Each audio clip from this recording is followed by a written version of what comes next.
Segunda Epístola de Paulo aos Tessalonicenses, capítulo 1, versos de 3 a 5. Nos diz assim a palavra do Senhor. Irmãos, devemos sempre dar graças a Deus por vocês, e isso é justo, porque a fé que vocês têm cresce cada vez mais, e muito aumenta o amor de todos vocês uns pelos outros. Por esta causa nos gloriamos em vocês, entre as igrejas de Deus, pela perseverança e fé demonstrada por vocês em todas as perseguições e tribulações que estão suportando. Elas dão prova do justo juízo de Deus e mostram o seu desejo de que vocês sejam considerados dignos do seu reino, pelo qual vocês também estão sofrendo. Assentem-se, meus irmãos.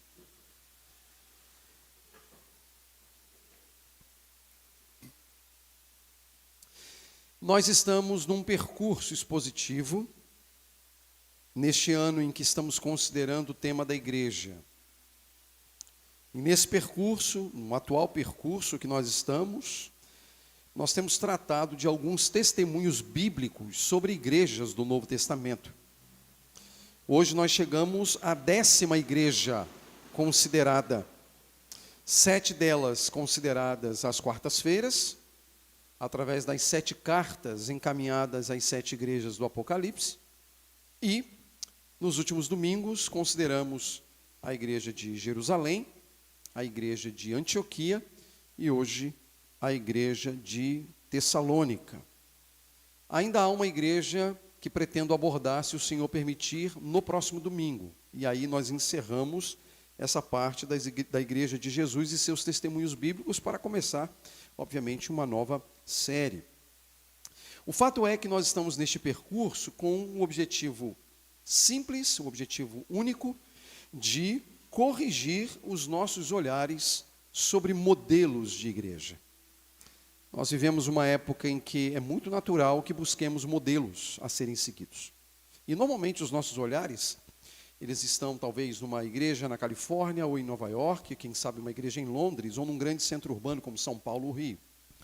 Quando na verdade, talvez devêssemos deixar de olhar para Nova York e Londres e passar a olhar para Jerusalém, Antioquia, Tessalônica. São bons modelos que nós devemos utilizar. O objetivo é que a gente corrija, portanto, a nossa maneira de olhar a igreja de Jesus e, obviamente, encontrando uma identidade própria para a igreja do Redentor, para a igreja batista do Redentor. A gente quer ter uma igreja com uma identidade própria, nós queremos ser uma igreja com identidade própria. Nós somos uma igreja adolescente, 15 anos, caminhando aí para os seus 16 anos, daqui a pouco, em junho. E é muito natural que numa fase como nós estamos vivendo, que é a fase da adolescência, né? Alguns elementos de identidade já fiquem bem estabelecidos, embora algumas questões já sejam muito claras entre nós. Mas ainda há coisas sobre as quais nós precisamos pensar, e nada melhor do que olharmos para as igrejas bíblicas. Meus irmãos, a chegada do Evangelho à cidade de Tessalônica se deu em meio a muito sofrimento. Sofrimento causado por muitos líderes religiosos, por muitos judeus. O capítulo 17 de Atos narra episódio em que o Evangelho chega a Tessalônica. E se você tiver a curiosidade de olhar depois o capítulo 17, você vai perceber logo no seu início que há uma perseguição aos crentes em Cristo. As pessoas não são muito amistosas para com o Evangelho de Jesus Cristo e, consequentemente, elas se tornam hostis.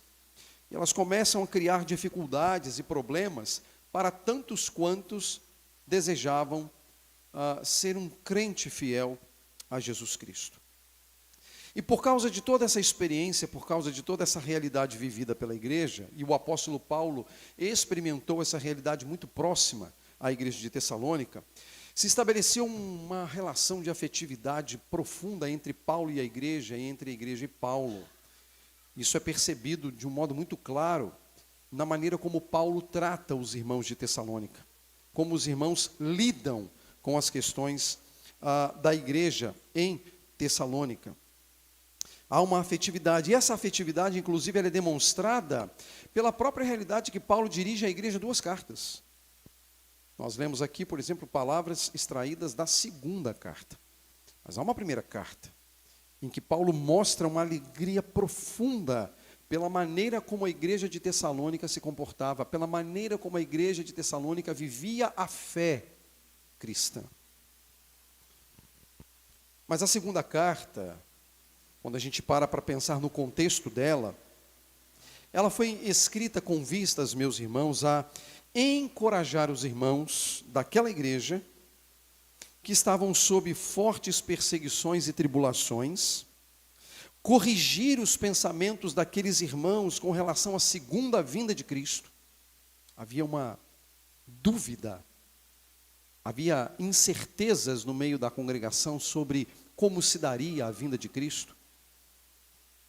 E oferecer algumas recomendações para um viver santo. Esse é basicamente o teor da 2ª carta. Recomendar uma vida santa, corrigir pensamentos sobre a 2ª vinda e consolar aqueles que estavam sob forte perseguição. E nesse texto lido, agora pela manhã, o ensino básico que nós podemos extrair é que a glória da igreja de Jesus está em suportar de modo perseverante na fé e no amor os sofrimentos pelo reino de Deus. Suportar de modo perseverante na fé e no amor os sofrimentos pelo reino de Deus. E eu quero desdobrar o texto para que a gente veja isso na própria passagem. Eu começo, meus irmãos, afirmando que o tempo presente, essa era presente, e aí eu não estou falando necessariamente do momento em que a igreja do Redentor está vivendo, mas a era presente como marcada desde a criação e pós-queda. Esse tempo presente é marcado por tensões entre o reino de Deus e os sistemas mundanos. Há uma luta entre o reino de Deus e os sistemas mundanos. As palavras finais ali do versículo 5 apontam exatamente para esse aspecto. E hoje, diferentemente do que eu faço normalmente, eu vou começar de trás para frente, na questão do texto bíblico. O texto fala que o desejo do Senhor é que aqueles irmãos fossem considerados dignos do seu reino, pelo qual eles também estavam sofrendo. A era presente, meus irmãos, é uma era que se opõe aos sistemas mundanos, aos sistemas de pensamento mundanos, que são sistemas que podem e devem ser caracterizados a partir da queda. E aí nós precisamos retornar ao Éden e entender que com o pecado e a queda do primeiro casal foi inaugurada uma nova era, no sentido de uma era de contínuo litígio entre o reino de Deus e o reino dos homens, o reino de Deus e o sistema mundano. Isso fica muito evidente nas próprias palavras ditas ali, quando fala de um reino concorrente ao reino do Messias. Um reino concorrente. A semente da serpente, a descendência da serpente, em contraste à descendência da mulher. Uma alusão clara a 2 reinos concorrentes nesse tempo presente. E, obviamente, que desde então, as tensões entre reinos são, de fato, reais. Esse paralelo de reinos existe desde a queda. E o próprio Jesus Cristo, de certo modo, ao chamar os fariseus de raça de víboras, fazia uma alusão àqueles homens como sendo a própria descendência da serpente, pelos ensinos falsos que eles estavam estabelecendo no meio do povo de Israel. Por isso que o tema do reino de Deus é amplamente tratado no Novo Testamento. Porque há um reino, há um litígio uma hostilidade entre reinos. E Deus, no processo de toda a história, meus irmãos, Ele se encarregou de desdobrar o seu reino, de revelar o seu reino, de revelar-se a si mesmo para dar a conhecer o seu reino, de revelar-se a si mesmo para dar conhecimento sobre a história da redenção e o modo como Deus estava agindo em Cristo para tirar a igreja do reino das trevas e trazer para o reino do Filho do seu amor. De modo que a igreja agora passe a pertencer a Deus, passe a pertencer ao reino de Deus. E a natureza desse reino, meus irmãos, ela, de um modo muito natural, contrasta com a natureza deste mundo. A natureza deste mundo, há um príncipe que está ocupado em roubar, matar e destruir. Por outro lado, Jesus veio para destruir as obras do diabo e conceder vida. Ele disse: eu vim para que tenham vida. Eu vim para que tenham vida. É o poder de Cristo. Um reino paralelo ao reino das trevas. E na natureza deste reino, meus irmãos, é natural nós considerarmos que ele, nas palavras do apóstolo, é um reino de alegria, de paz, de justiça no Espírito Santo. Nossa confiança não estão nos projetos deste mundo. A nossa confiança não deve estar nos ditames deste mundo. Embora, obviamente, queiramos que haja paz, que haja justiça, que haja alegria. Mas os nossos olhares, se colocados apenas no aqui e no agora, gerarão em nós desespero. Porque quando nós olhamos o mundo à nossa volta, ele não é em nada encorajador. Ele provoca temor, ele provoca medo, até que passamos a olhar as coisas nas perspectivas celestiais. Aí a coisa muda. Porque a gente vê que há um Deus que governa sobre a história e que encaminha todas as coisas para a sua glória. Então, o tempo presente, ele é marcado por tensões entre o reino de Deus e os sistemas mundanos. O segundo ponto que eu quero destacar é que essas tensões entre reinos produzem aflições ao povo do Senhor. É muito natural que essas tensões gerem aflições. Do ponto de vista apenas ilustrativo, quando duas nações entram em guerra, é natural que a população dessas nações sofram aflições. Portanto, é muito natural que nas tensões entre reinos, e aí agora olhando para a nossa realidade, em um lado da questão, que é o reino de Deus, soframos aflições. E Paulo tinha consciência disso. Ele diz: por esta causa nos gloriamos em vocês, verso 4, entre as igrejas de Deus, pela perseverança e fé demonstrada por vocês em todas as perseguições e tribulações que estão suportando.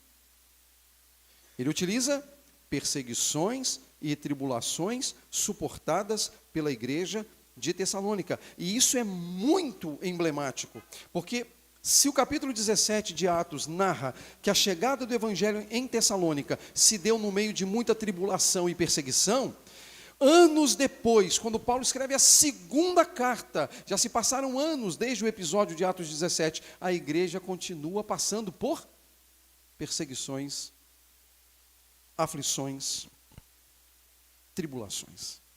Isso é emblemático, irmãos. A gente deve dizer que o que eles estavam vivendo aqui em Tessalônica era o ordinário. O que nós vivemos, em certa medida, é o extraordinário. O extraordinário é não ser perseguido. O ordinário é ser perseguido. Porque se você pensa que há um litígio entre reinos, perspectivas distintas entre reinos, é muito natural que o reino inimigo ataque o reino e o povo do reino.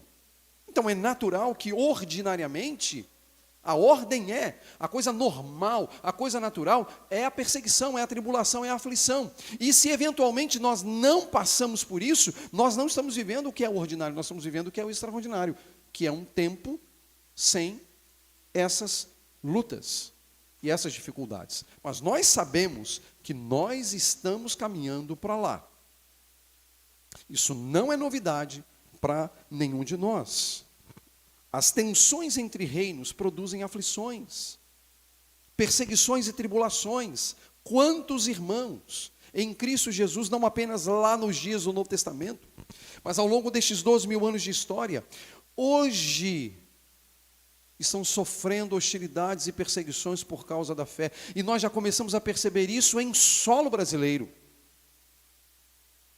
Talvez a gente não esteja vendo isso tão de perto aqui, nos grandes centros, mas já há irmãos sendo perseguidos em solo brasileiro. Algo que, se voltássemos a 20 anos atrás, a 25 anos atrás, a 30 anos atrás, era inimaginável. Era inimaginável. Hoje já não é mais. Hoje já não é mais. Ou seja, nós estamos caminhando para lá. Para tempos de lutas, tribulações, aflições, perseguições, hostilidades por causa da fé. Por causa da fé em Jesus Cristo. E é muito interessante que, tendo Deus propósitos em todas as coisas, Ele também tenha duplo propósito com as aflições, as perseguições e as lutas. Duplo propósito. Por que digo isso, meus irmãos? O verso 5 apresenta esse duplo propósito. Elas, uma referência a perseguições e tribulações, elas dão prova do justo juízo de Deus. Esse é o primeiro elemento. Segundo elemento, mostram o seu desejo, ou seja, o desejo de Deus, de que vocês sejam considerados dignos do seu reino. Há um duplo propósito nessas aflições. O primeiro desses propósitos diz respeito ao mundo. Diz respeito ao mundo. O texto afirma claramente: elas dão prova do justo juízo de Deus. Por que Paulo está dizendo isso à igreja de Tessalônica? Por que Paulo está evocando essa linguagem ao escrever esta carta? Porque a ideia de justo juízo de Deus é pagar ou retribuir aqueles que causam pavores à igreja, aqueles que causam dificuldades à igreja, aqueles que empreendem perseguições, hostilidades, aflições e tribulações à igreja, um juízo, um julgamento. É como que Paulo dizendo: olha, é necessário que soframos para que o justo juízo de Deus seja aplicado sobre eles. O sofrimento, portanto, da igreja não é vitória do mundo. O sofrimento da igreja é a aflição posterior ao mundo. Porque vai chegar o momento, o dia e a hora em que o Senhor dos Senhores há de julgar o mundo. E obviamente que nesse juízo, Ele levará em conta a perseguição à sua igreja. Então, meus irmãos, por que a igreja sofre? Ela sofre porque Deus está encaminhando a história e Ele irá retribuir a cada um segundo as suas obras, incluindo o próprio mundo. É o justo juízo de Deus. Então, quando o mundo, com seu sistema perverso, caído, volta-se contra a igreja, ele está alimentando e estabelecendo álibis contra si para o dia do juízo. Mas não apenas isso, irmãos. O texto também diz que essas aflições são para mostrar o desejo divino de que vocês sejam considerados dignos do seu reino. Paulo está falando da necessidade da aprovação dos fiéis. E é muito interessante o que significa a palavra digno. A ideia de dignidade na Bíblia, né? A ideia de dignidade na Bíblia tem a ver com a balança do juízo e da justiça, né? Você tem uma balança. Pesos que são colocados na balança. Digno é quando há um equilíbrio. A dignidade está no equilíbrio dessa balança. Digno é estar no ponto adequado, estar no ponto certo. Ser aprovado. O que é viver uma vida digna do Evangelho? É viver uma vida aprovada. Nossas tribulações, nossas provações por causa da fé, são eventos que ocorrem para a aprovação dos fiéis. Então, meus irmãos, nós vamos entender que nessas tensões entre reinos, em que as aflições elas surgem não para o nosso mal, elas surgem para o nosso bem, elas surgem para que nós nos tornemos semelhantes a Jesus Cristo, que foi provado em tudo, mas sem pecado. E a igreja sob prova, é a igreja sob tribulação. Esse é o caminho que Deus estabelece para nós. Mas aí, obviamente, surge aquela pergunta de como é que devemos proceder diante dessas tensões, uma vez que elas são ordinárias, elas são naturais na vida da igreja. O que vamos fazer? Vamos criar políticas públicas, não necessariamente políticas públicas ligadas ao Estado, mas políticas públicas ligadas à igreja para, por exemplo, retribuirmos a cada um na mesma medida? Será que vamos criar políticas internas eclesiásticas para que, olha, se alguém fizer alguma coisa contra você, pague na mesma moeda? Devolva na mesma medida? Responda à altura? Não leve desaforo para casa? Como é que nós vamos proceder? Como devemos agir quando a hora do cerco apertar? Como nós devemos agir? O coração do apóstolo Paulo está cheio de alegria quando ele escreve essa carta. Preocupado com a igreja, é óbvio, mas com alegria.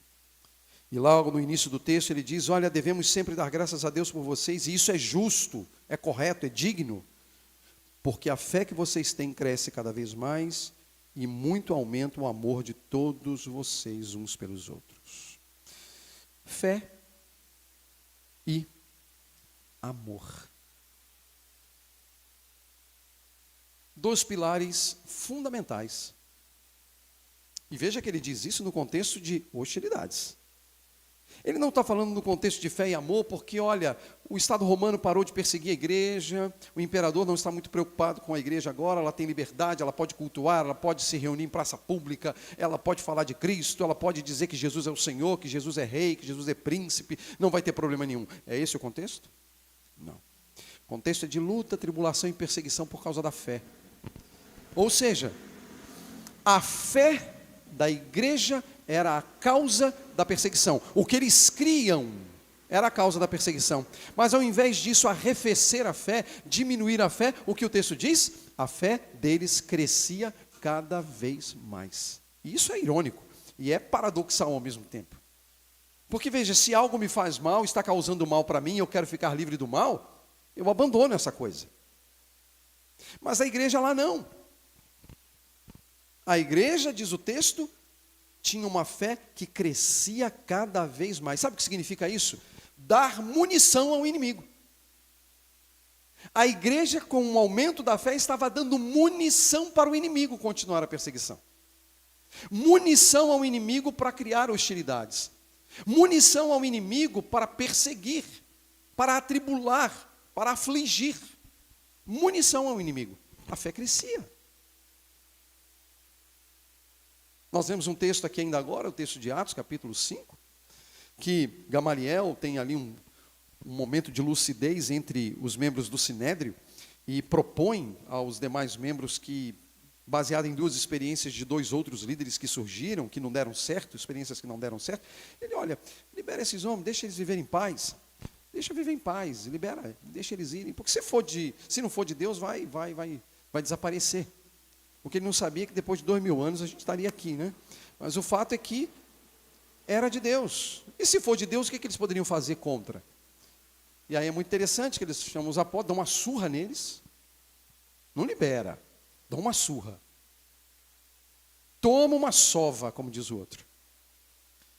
E riem. Eles saem felizes. Por quê? Porque foram considerados dignos de sofrer pelo nome de Jesus.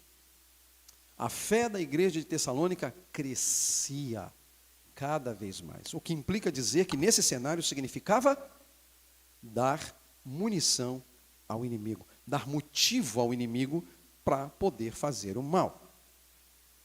E essa é um bom modelo a ser seguido, né? Mas não apenas a fé. Essa fé era acompanhada de amor. Gente, amor. E um amor que não está restrito apenas à igreja, apenas aos iguais, apenas aos que fazem o que nós fazemos, que creem no que nós cremos. Amor amplo. O texto ele diz que a fé que vocês têm cresce cada vez mais e muito aumenta o amor de todos vocês uns pelos outros. Numa leitura que nós fazemos aqui, sem o princípio global da Bíblia e sem o princípio global do Novo Testamento, a gente diria que, olha, Paulo está falando aqui do amor entre os crentes. Ele não está falando de amar o inimigo. Como não? Paulo não era um cristão? Ele não era um discípulo de Jesus? Ele não seguia radicalmente o que Jesus dizia? E o que Jesus falou sobre os inimigos e o nosso procedimento para com eles? Que nós devemos amar os nossos inimigos.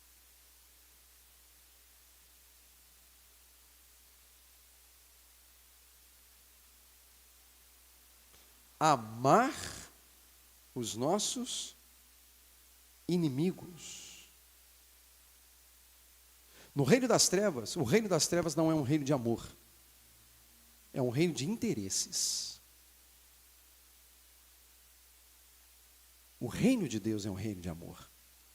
Por isso que onde há ódio, onde há perseguição, onde há ira, onde há violência, não se pode dizer que ali está o reino. Porque o reino de Deus é um reino de amor. E de amor pelos nossos inimigos. Ao ponto de Jesus ter dito: se o teu inimigo tiver fome, dê de comer.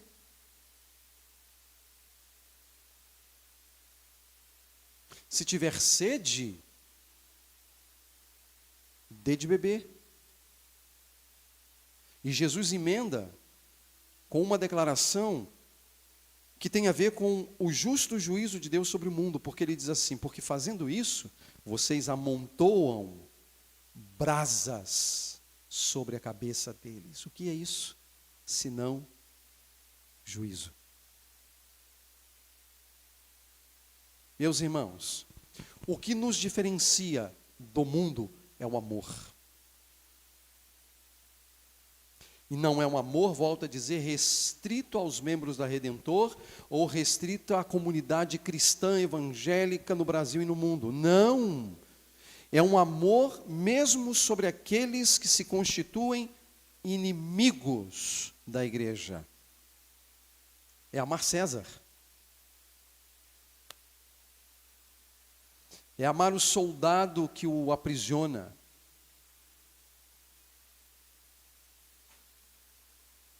Amar indistintamente. com um olhar de compaixão, com um olhar de misericórdia, porque o reino de Deus é um reino de amor. E quando a gente entende isso, a gente entende por que Jesus diz assim: olha, se alguém te bater na face, dá outra.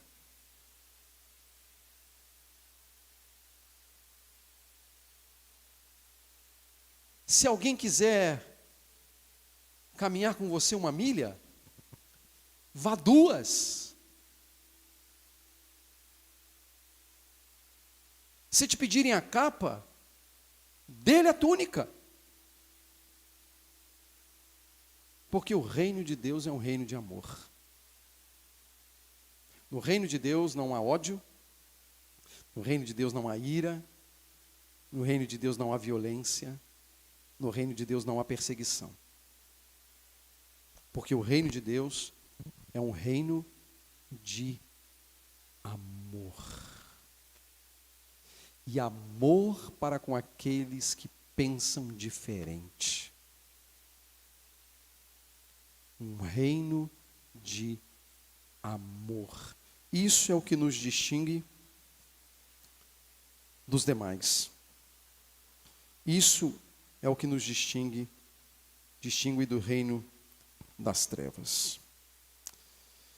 Eu quero, meus irmãos, passar algumas aplicações rápidas, breves, porém necessárias a todos nós, baseado no texto. Primeiro, meus irmãos, mesmo quando houver nuvens sombrias sobre a igreja, por causa de hostilidades, por causa de aflições, tribulações e perseguições, sempre haverá razão para agradecer a Deus. Sempre haverá. Sempre haverá razões para agradecer a Deus.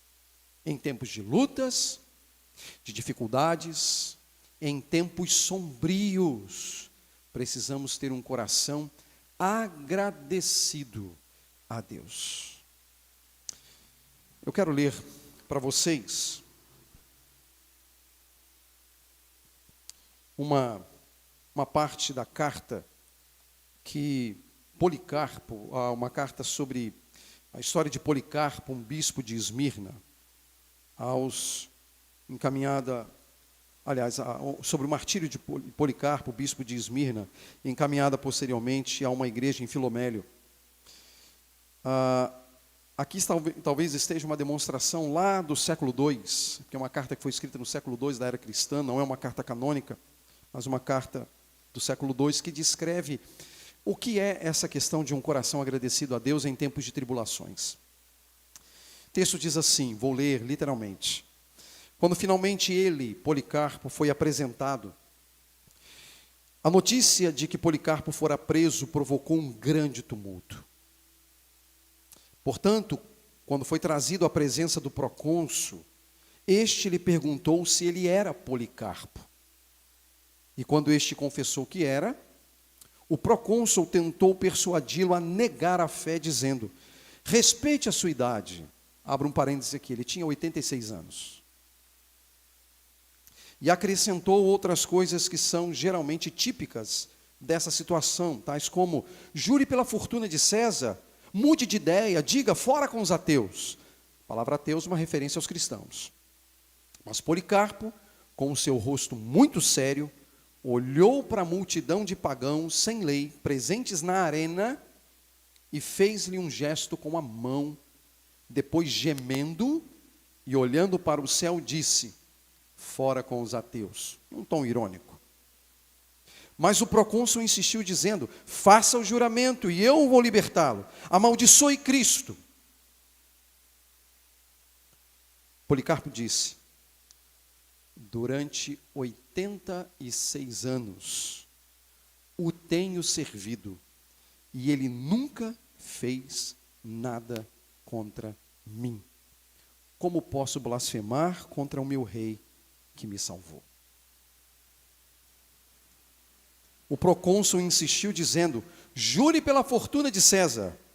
E ele respondeu: se o Senhor inutilmente supõe que eu vou jurar pela fortuna de César, como diz, e finge não saber quem sou, simplesmente me ouça. Eu sou cristão. Mas se o Senhor deseja conhecer meus ensinamentos sobre o cristianismo, marque um dia e conceda-me uma audiência. O procônsul disse: tente persuadir o povo. Mas Policarpo respondeu: o Senhor eu devo considerar digno de um relatório, pois nós aprendemos a honrar como se deve os governantes e as autoridades nomeadas por Deus, desde que isso não nos cause nenhum dano. Mas no que diz respeito a essa gente, eu não a considero digna de um discurso em minha defesa. Mas o procônsul disse: tenho feras selvagens. Se você não mudar de ideia, vou entregá-lo a elas.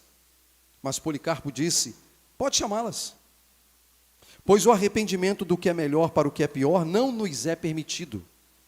Mas é nobre mudar do que é errado para o que é certo. E novamente ele disse o procônsul: se despreza as feras selvagens, farei que você seja consumido pelo fogo, a menos que mude de ideia. Mas Policarpo disse: o fogo com que o Senhor me ameaça queima apenas durante 1 hora e logo se apaga. Mas o Senhor não conhece o fogo do julgamento futuro e o castigo eterno que está reservado para os ímpios. Mas por que dessa demora? Vamos, faça o que quiser. Policarpo, na hora da morte, com o seu coração repleto de alegria, em gratidão a Deus, em tempos sombrios. Eu não sei como é que você se sente em relação a um episódio desse. E talvez uma pergunta que surja na sua mente, é uma pergunta natural: Senhor, será que se eu estivesse no lugar de Policarpo, eu faria o que ele fez? Quando você pensa nisso, você pensa numa perspectiva humana. Porque naquela hora, o próprio Espírito do Senhor se encarrega de conduzir aqueles que são dele para a morte. Então, se você está em Cristo, você não negará. Mas se não estiver, você amará mais a sua vida do que a Cristo. E nisso está a perdição de todo homem. Amar mais a si do que a Cristo. Segundo ponto de aplicação: há uma luta em andamento contra Deus e o seu povo, exigindo de nossa parte discernimento. Irmãos, ouçam o que eu vou lhes dizer, porque o que eu vou lhes dizer não é coisa minha, mas a clareza das Escrituras. O reino de Deus, embora seja um reino espiritual, o reino das trevas, embora seja um reino espiritual, tem desdobramentos concretos e práticos na história. E se você tem dúvidas sobre isso, considere o conteúdo do Apocalipse. Nós temos estudado aqui quarta após quarta o livro do Apocalipse. Terminamos o capítulo 5, vamos para o capítulo 6 agora. Quarta após quarta. E nós já temos visto algumas coisas de que nessa tensão entre reinos, há política envolvida, há economia envolvida, há questões culturais envolvidas, há questão de pestes envolvidas, há questão de fome envolvida. Então, não pense que no reino espiritual as tensões são só espirituais, porque o reino, de um modo geral, serve-se das dinâmicas de mundo que nós vivemos. E a gente não pode fechar os olhos para isso. Embora seja espiritual, a batalha tenha níveis espirituais, mas níveis espirituais que abarcam elementos concretos do dia a dia, que passam por políticas públicas, que passam por questões econômicas, que passam por decisões culturais, que passam pelas pandemias, que passam pelas guerras, que passam pela fome. Não desconsideremos isso, porque essas são as maneiras, inclusive, para gerar sofrimento para a igreja. Veja a igreja de Tessalônica. Quem está perseguindo aqui, em última análise, nós sabemos que é o diabo. Entretanto, os mecanismos utilizados pelo diabo foi o Império Romano. foram as políticas públicas de Roma. Cuidado. Nós precisamos ter discernimento. Nós precisamos de discernimento. Sobre isso, que Deus nos ajude. Por fim, as virtudes da fé e do amor perseverantes conduzem e distinguem o povo de Deus no mundo. É a fé e o amor que nos tornam distintos em relação ao mundo. Uma fé e um amor perseverantes. E é isso que demonstrará a nossa dignidade de sofrer por Cristo, por seu reino. Termino evocando uma imagem. Já utilizei, e a utilizo de vez em quando, desde que foi exibido o filme, As Crônicas de Nárnia. Filme que fomos ao cinema como igreja ver, lembram disso? O pessoal mais antigo aí lembra, né? Nós fomos ao cinema. A igreja foi ao cinema assistir O Leão, a Feiticeira e o Guarda-Roupa.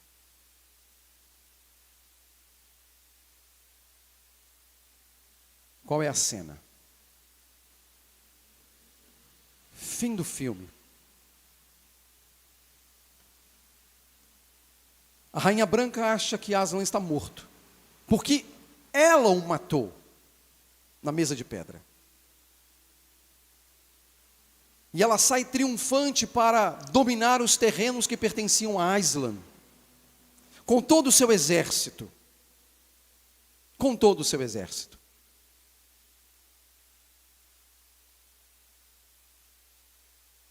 Susana e Lúcia assistiram a cena. Estão chorosas, lamentando a morte daquele que era a esperança de Nárnia, e que poderia enfrentar a Rainha Branca, mas que morreu por um acordo para salvar um pecador chamado Edmundo, que havia provado das guloseimas oferecidas pela Rainha Branca. Manjar turco, que abre o parênteses, é uma delícia, fecha parênteses. E a história diz, meus irmãos, que quando elas estão para voltar ao acampamento, elas ouvem um estrondo. Se entreolham. Tem um temor inicial de ver o que aconteceu. E de repente, ao olharem para trás, a mesa está partida e Aslan não está ali. E num portal mais acima, eis que aparece o grande leão, com a sua juba brilhosa, trazendo alegria e esperança para Susana e para Lúcia. Elas acarinham aquele leão. Elas sobem naquele leão, pois há uma missão a ser feita agora, que é a formação de um grande exército. De um grande exército. A batalha está acontecendo no arraial. Aslan está indo para o acampamento, para o local da batalha.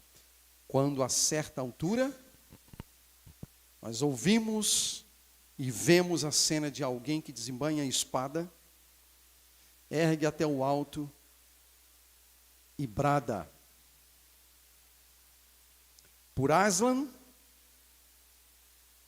e por Nárnia. Por Aslan e por Nárnia. Por Cristo e pela igreja. Por Cristo e pela igreja. Estamos neste mundo para enfrentar as aflições, hostilidades, perseguições, tribulações enfrentadas em muitos lugares já. Batalha na qual nós seremos guardados, porque a igreja vai triunfar. Assim como Cristo ressurgiu, a igreja ressurgirá. E nós estaremos para sempre sob o governo daquele que não mais virá como cordeiro, mas como leão da tribo de Judá, para reinar sobre tudo e sobre todos e subjugar os seus inimigos, oferecendo glória à igreja. Meus irmãos, que essa seja a nossa esperança e que Deus seja glorificado através de nossas vidas, através da Redentor, e desejamos através dos crentes em Cristo espalhados por todo o mundo, hoje e sempre. Amém? Deus nos abençoe, Deus nos ajude. Bendito Senhor, nós louvamos o Teu nome, porque o Senhor é o Senhor absoluto sobre a história, sobre o mundo, sobre a igreja. E nós sabemos que o Senhor está encaminhando todas as coisas àquele desfecho que produzirá honra, glória e louvor ao Senhor. E nós, ó Deus, aqui estamos ao Teu dispor, para realizarmos a Tua vontade, a defender as bandeiras do Teu reino, a sofrer por causa da fé em Jesus, mas a também retribuir a cada um, com base em nossa fé, o amor ensinado por Jesus. Que o Senhor nos dê condições para isso, Senhor. Que o Senhor nos ajude nestas coisas. E que Teu nome seja honrado através de nossas vidas. Que o Senhor nos dê uma boa semana, protegidos, guardados por Ti. Que as oportunidades surgidas sejam aproveitadas para compartilhar da fé, cooperar para o progresso do Teu reino. Portanto, ajuda-nos, pois precisamos. E que o amor de Deus o Pai, a graça bendita e preciosa de Jesus e as consolações do Espírito repousem sobre vocês, hoje e sempre. Amém.